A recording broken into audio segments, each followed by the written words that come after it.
Now let us see the students. We are going to be studying the next topic of the same chapter. It is another method of addition of two vectors and it is known as method of parallelogram. So method of parallelogram for addition of two vectors. Last time we have seen the method of triangle. Now in this method of parallelogram, let you want to add the two vectors. These are the two different vectors A and vector B. Vector A is in this direction. Vector B is in this direction. This much is magnitude of vector A. This much is magnitude of vector B. And here we want to join. We want to get the addition of two vectors. This is first figure, this is second figure. So suppose we have two non-zero vectors A and B. Now we have to bring these two vectors close to each other and they should start from a one common point. So you can see in the diagram, the first vector is taken as vector OP and another vector is taken from the common point O and it is OQ.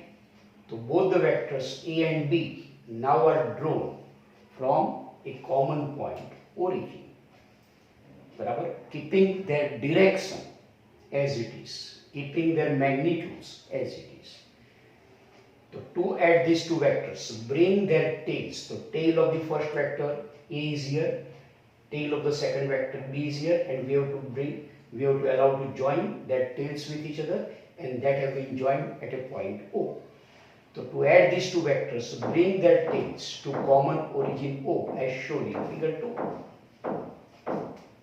And then now we have to complete the parallelogram. And as you know, as you studied in lower standard, how will you complete the parallelogram? So here from the head of a point, from the head of a vector A, that is from the point P, we have to draw a line PS which is parallel to vector B. At the same time, from the head of the vector B, that is from the point Q, you draw another line QS which is parallel to vector A.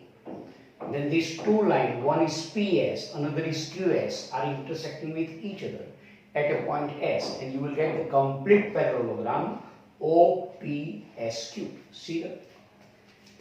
Then we have to draw a line PS from the head P of the vector A, which is parallel to vector B, and another line QS from the head Q of a vector B, and it is parallel to the vector A, parallel to vector A. To complete the parallelogram OPSQ as shown in figure 3. Now we have to consider the diagonal. Diagonal from common point of two vectors. It starts from the common point of two vectors and it ending at the point S. So diagonal OS automatically will represent the vector A plus B. Because you can see, according to this method, what we are getting another two vectors. One vector PS, as it is parallel to vector B, it represents vector B. Another vector QS, as it is parallel to vector A, it represents the vector A. So vector QS is representing vector A, vector PS is representing vector B. So now joining the origin O to the point S, we get the diagonal OS. So this diagonal OS of the parallelogram, which is representing the resultant vector R, that is the addition of the two vectors, vector A and vector B. So this vector R can be written as vector A plus B. How? So you can see from the diagram, one vector A, from its head there is another vector B. So by method of triangle, also you can see the tail of the first joined with the second of the another, you will get the resultant of two vector, vector A and vector B, that is vector A plus B. Here it is clear that vector OQ is equal to vector PS is equal to vector B, whereas vector OP equal to vector QS equal to vector B. So resultant vector, this vector OS equal to one vector OP plus vector PS, because P is common and it will be cancelled, so vector OS. And it is equal to what? Vector OP is represented by A, vector PS is represented by B. So we are getting vector A plus B, and that we call resultant vector R. Also according to method of triangle, as shown in this figure. Now I put the arrow at a point S. So according to method of triangle, the one vector A from its head, another vector B. By joining the tail of the first with the head of the second, you will get vector A plus B. So according to method of triangle, also we get the resultant vector, vector OS equal to vector OP plus PS equal to vector A plus B. So thus, when you draw two vectors from a common point and complete parallelogram, then automatically its diagonal, which is start from the common point of two vector A and B, is representing the addition of two vectors. Or according to method of triangle, this kind of the two vectors are added and you are getting another in the same way the diagonal OS equal to resultant vector. So thus two methods, both the methods are giving the same resultant vector. The method of triangle and method of parallelogram gives the same resultant vector for addition of two vectors. So these two methods are equivalent methods. Then we have to discuss about the null vector. What is null vector? Null vector automatically what it says? It is a zero vector. This zero vector always have magnitude 0 as well as its direction is 0. No direction is there. How is it possible? The vector obtained by adding the two vectors of equal magnitude but of opposite directions is called a null vector, or it is called a zero vector. Here it is shown as zero vector. So thus vector A plus minus A, one is positive vector, another is negative vector, both are equal in magnitude, opposite in direction. So vector A minus A is equal to what? Zero vector. The magnitude of null vector is always be 0, and so its direction cannot be specified. As for example, you consider one train which is moving in a straight line direction with constant velocity of 50 km per hour. At any moment, its velocity neither increases nor decreases. So if you consider any two instant, if you consider any two time, at both the times the velocity vector will be same. So what will be the change in velocity? V minus V, it is 0. And this change in velocity depend on which you get the physical quantity. As you studied in third lesson, it is acceleration. So change in velocity is 0 means acceleration is 0. So one can say that the acceleration of a train moving with constant velocity is always a zero vector.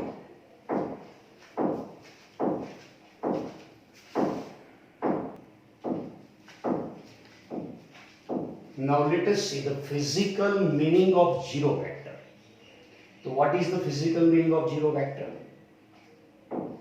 Now if I consider one particle which moves along a closed path, you consider here the circle of moderate oblique, and if you are going to be moving round on this circle, that means starting from one point, completing a one circle, you are coming back to the same position. So in this case, initial position and final position are same. The displacement vector will be 0, but the total distance is not 0, because you have studied the definition of displacement vector in the third lesson. The change in position, if you have then and only then, there will be a displacement vector. But if initial position and final position are same, then in that case displacement vector is 0. So for a particle moving along a closed path and coming back to the same initial position after some time, then its displacement vector is 0. But what will be the total distance? The total distance traveled equal to what? Length of circumference. So in this case, the total distance traveled will not be 0. But the total distance traveled by it is not 0, because here the initial position and final position are same. The displacement vector is 0. The same kind of the situation you will get it in the addition of two vectors. If you take one vector is from O to P, another vector is from P to Q, and third vector is from Q to O. One vector A, another vector B, third vector C. So as you are coming back to the same point O, vector A plus vector B plus vector C will be equal to 0. Again I am explaining, one vector OP equal to vector A, another vector PQ equal to vector B, third vector QO equal to vector C. So here you are coming back to the same point O. That's why in this case the method, the vector addition of three vector A plus vector B plus vector C equal to 0. So here in this case the total distance travelled by a particle is not 0, but displacement vector is 0. This thing is happening in your everyday life. As you are going from home to school and then you are returning from school to home, so what will be the displacement vector travelled by? It is 0. But total distance travelled by is not 0. It is equal to sum of the distance from home to school plus the distance from school to home. If it is probably 2 km, then 2 plus 2 equal to 4 km is total distance travelled. But displacement vector is 0. Then we see the resolution of a vector in a plane. This is the important point. You have to use this concept in physics. In many of the branches of physics, whenever it is needed. So let us see resolution of a vector in a plane. So one vector is going to be resolving two vector components in a plane. How is it possible? So let us see as shown in this diagram. We are having the two non-zero vector. One is vector A in this direction. Another vector B is in this direction of this much magnitude. Both the vectors have different magnitude. That is the different length, different directions. And here there is a one more vector, is vector OP equal to IC. The vector E is there.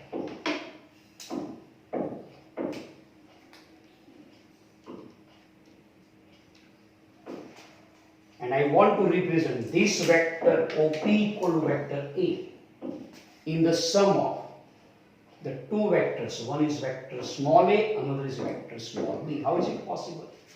So as shown in figure, consider two non-zero vectors, vector A, vector B. Also consider another vector A in the same plane, and it is vector A equal to vector OP. We want to resolve this vector A in terms of two vectors, small a and small b. So how is it possible? That means we want to write the vector capital A in the addition of the vector small a and vector small b. How is it possible? The vector A can be represented as combination of two vectors. How it can be represented? Here, one can be obtained by multiplying the vector small a by its real number lambda, and another can be obtained by multiplying a vector small b by another real number lambda. Here, actually from the point O, I draw a line OQ, and whichever the length of OQ is compared with the length of vector A. If I say this length of vector A is 2 centimeter and length of OQ is 4 centimeter, then what will be lambda? Lambda will be 2 twice. So like that. To verify, so here in order to represent the vector A in the combination of two vectors, we have to obtain these two vectors, one by multiplying lambda and vector A, and another multiplying the vector B with another real number mu. So here to verify this statement, draw a line parallel to vector A and passing through the tail O of the vector.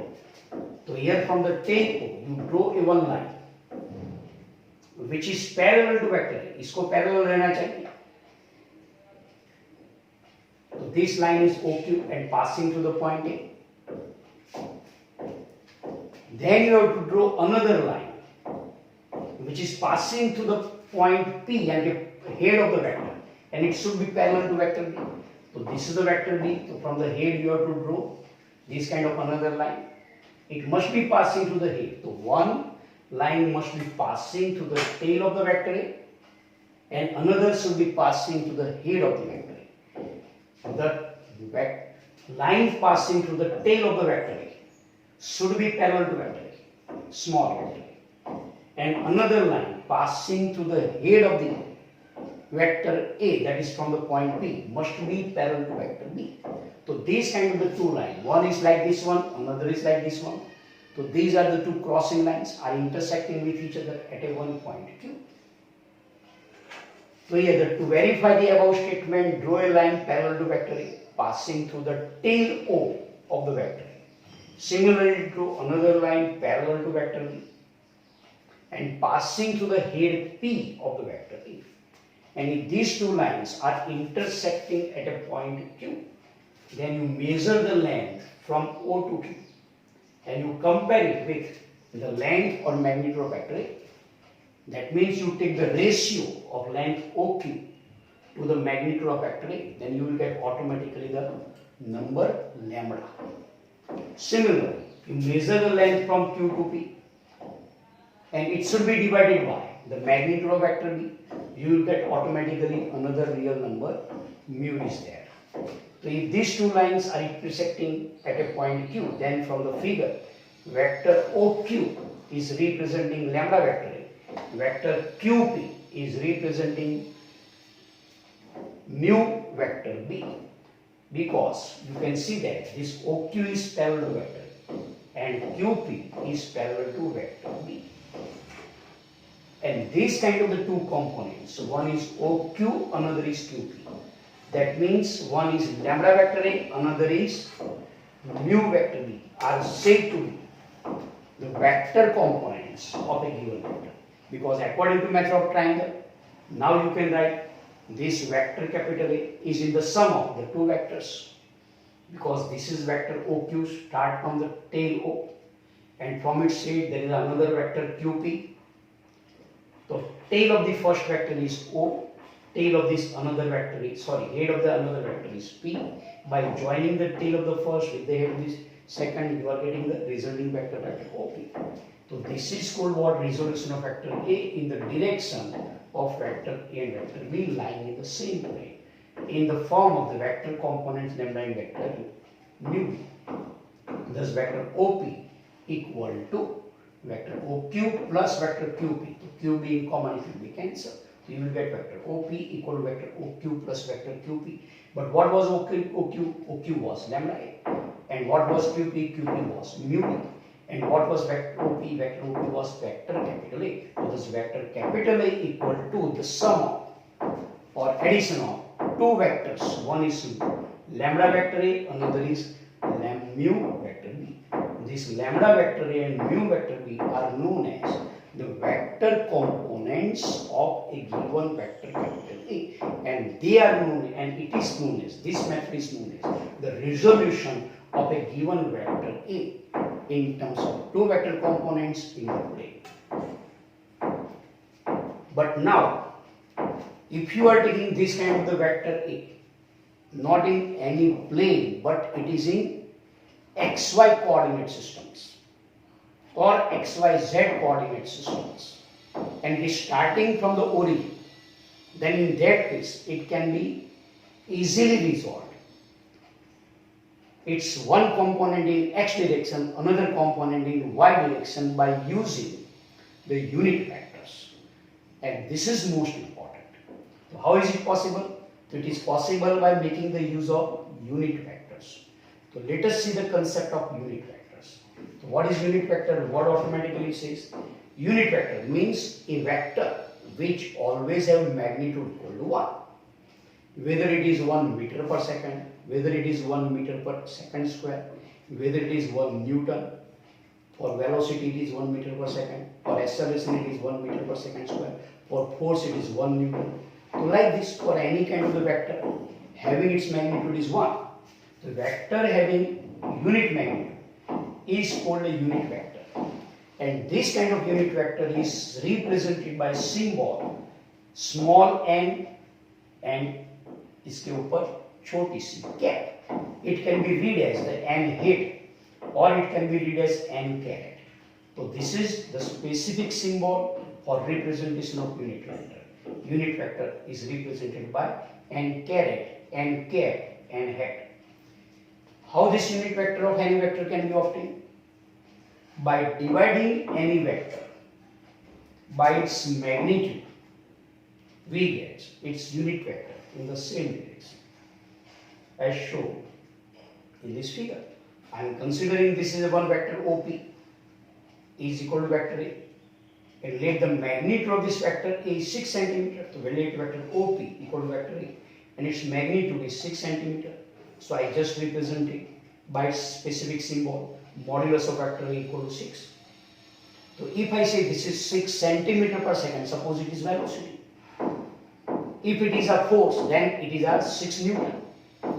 If it is acceleration, then it is a 6 cm per second square. And this 6 is divided by 6. What do you get? Answer is 1. Its magnitude, then its unit vector n, A, is represented by n A caret will be equal to given vector upon its magnitude. This is very simplest method of representation of unit vector. So any vector divided by its magnitude, answer is 1. And that answer is 1, that's why it is known as unit vector. And this unit vector is in which direction? It is in the same direction as that of original vector. You see from O to P, I divide in 6 gaps. This is 1, 2, 3, 4, 5, 6. Then any gap is representing magnitude of 1. So for any gap, this kind of the small vector NA is said to be what? Unit vector. So unit vector NA equal to vector A upon its magnitude. This implies vector A equal to what? Magnitude of vector into its unit vector. So this is another method of representation of any vector. So thus any vector can be expressed as, what expressed as? The product, or you can say multiplication of its magnitude and unit vector. It can be expressed as the product of its magnitude or value and unit vector in the direction of that vector. Actually, if you consider three-dimensional coordinate system, x-axis, y-axis and z-axis, then in this specific direction, x-axis, y-axis and z-axis, there are specific unit vectors. Along x-axis, unit vector is represented by small I. Along y direction, unit vector is represented by small j. And along z direction, the unit vector is represented by small k. They are having same magnitude. I will show you here.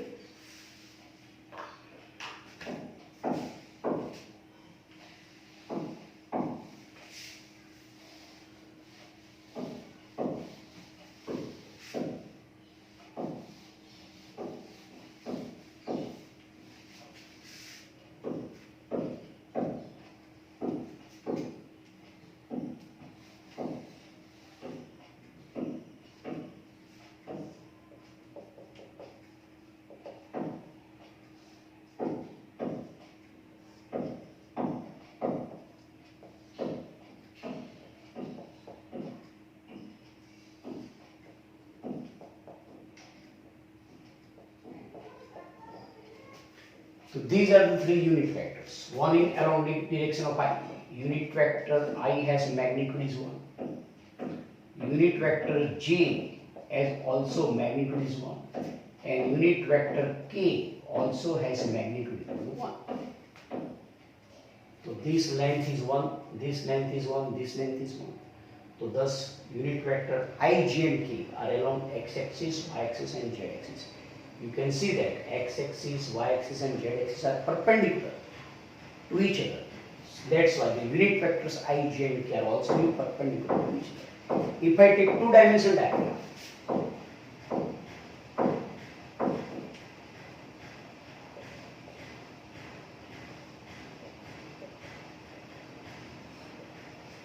x-axis and y-axis, and now here from its origin, this is a vector A. This vector A is represented by vector OP. Is in xy plane. It is neither in x direction nor in y direction. That's why it can be resolved in two components. How? So from its head you draw a one line parallel perpendicular to x-axis. Then you measure the distance from this O to M. If I say this is 1 centimeter, this is 2 centimeter, this is 3 centimeter, then vector OM can be written as 3 into I. Similar, from the head P, I draw another perpendicular line on the y-axis. I measure that this is 1, this is 2, this is 3. So this point is giving suppose 2.5.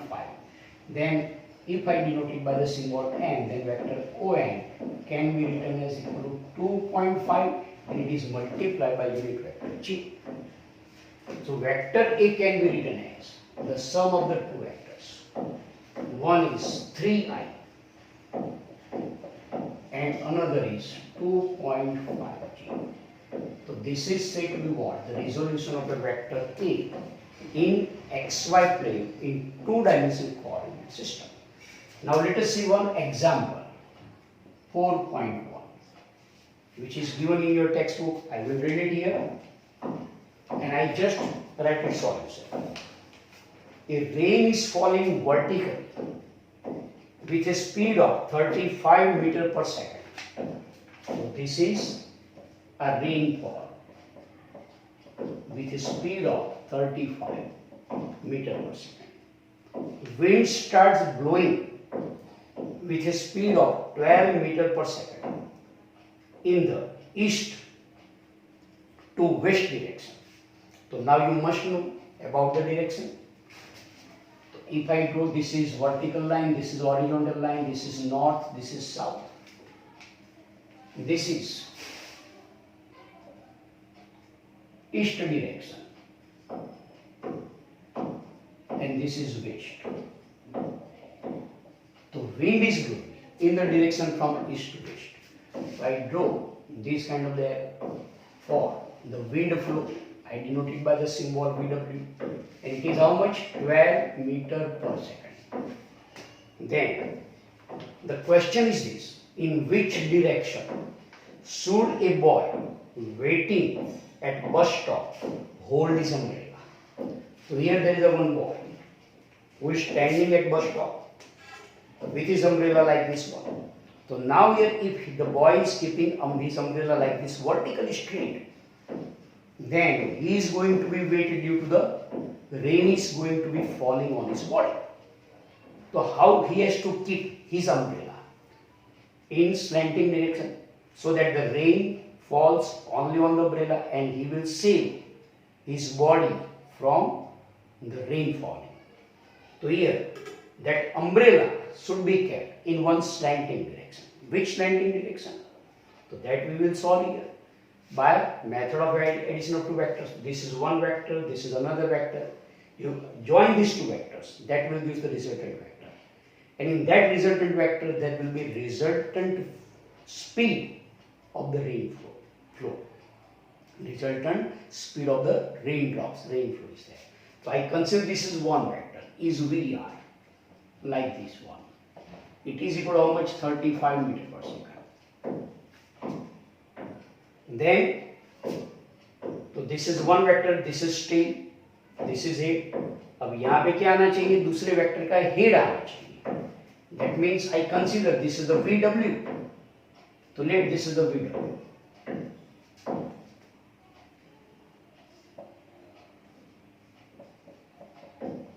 VW is equal to what? It is 12 meters per second. By joining the tail of the first with the head of the second, you will get it is a resultant vector. So this vector will be resultant vector.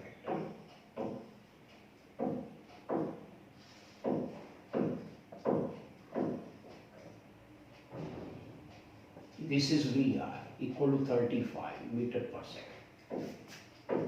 So actually in this direction there should be umbrella. So this resultant vector R is how much in magnitude? By joining the tail of the first, if I say this is the vector OP, this is the vector PQ, then vector OQ will be equal to vector OP plus vector PQ. you can see that this vector R OQ is what OQ? OQ is representing for right angle triangle, it is a hypotenuse. For this is a, so here we, according to the Pythagoras, you can write magnitude of vector OQ will be equal to square root of the sum of the squares. Like if I say this is R, this is X, this is Y, then X square plus Y square equal to R square. So R equal to what? Square root of X square plus Y square.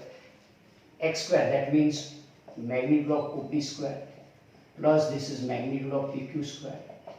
This is equal to the vector OP is equal to vector VW equal to 12. So it is 12 square plus this is vector PQ equal to vector VR. So its magnitude is 35 square. And get its square root, you will get the answer is 37 meter per second. So this will be the speed of the raindrops falling in this slanting direction due to these winds flowing in the direction from east to west direction. So this is the magnitude of resultant vector R. But we are not interested in this magnitude. We are interested in the direction of umbrella which have been kept by the boy standing at bus stop. If I consider this is the one vertical line passing through the point O, and let this vertical line is making an angle equal to theta with this resultant vector. So I will say this tangent theta equal to what tangent theta? Opposite side upon adjacent side. So this adjacent side is equivalent to 35. This opposite side is equivalent to 12. So what will be tangent theta? Tangent theta will be equal to 35. 35, that means magnitude of vector, tangent theta will be equal to what? 12 upon 35.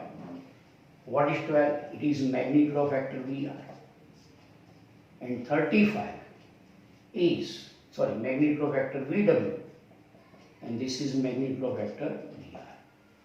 So thus you will get this is equal to roundabout as it is given in your figure, in your textbook, 0.330. Therefore theta will be equal to tan inverse of 0.313, and as given in your textbook the answer is 19 degree. That means the boy have to stand with his umbrella not exactly straight in vertical direction, but he has to keep the umbrella slanting position.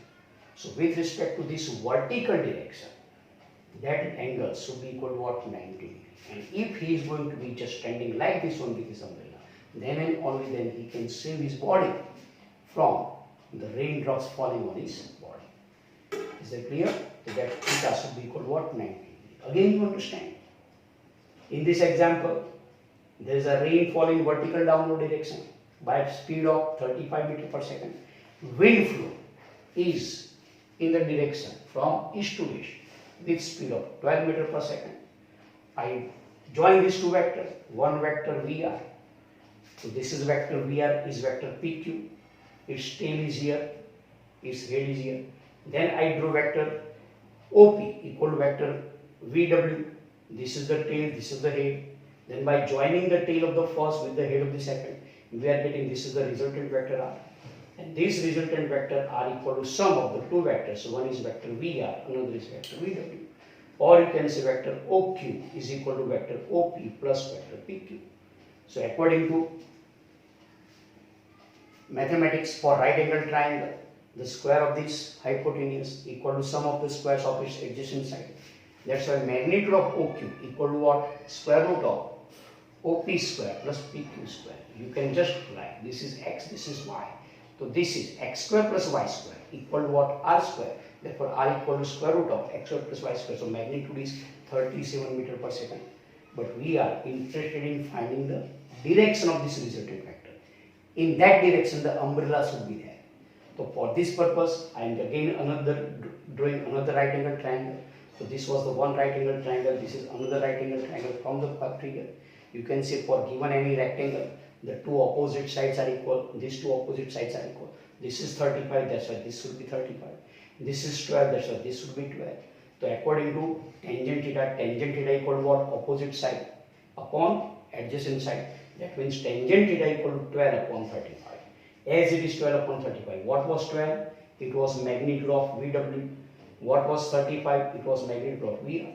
So tangent theta equal to magnitude of VW upon VR. That is 12 upon 35 is 0.31. So you will get tangent theta equal to 0.31. That means theta equal to tan inverse. So you will get the answer is 90 degrees. So this 90 degrees is that the boy has to stand with his umbrella in such a slanting direction. The umbrella should be remain in such a slanting direction. How slanting direction? So that slanting direction with vertical line should be an angle equal to what? 90 degree. That means this angle should be equal to 90 degree. Okay, finish.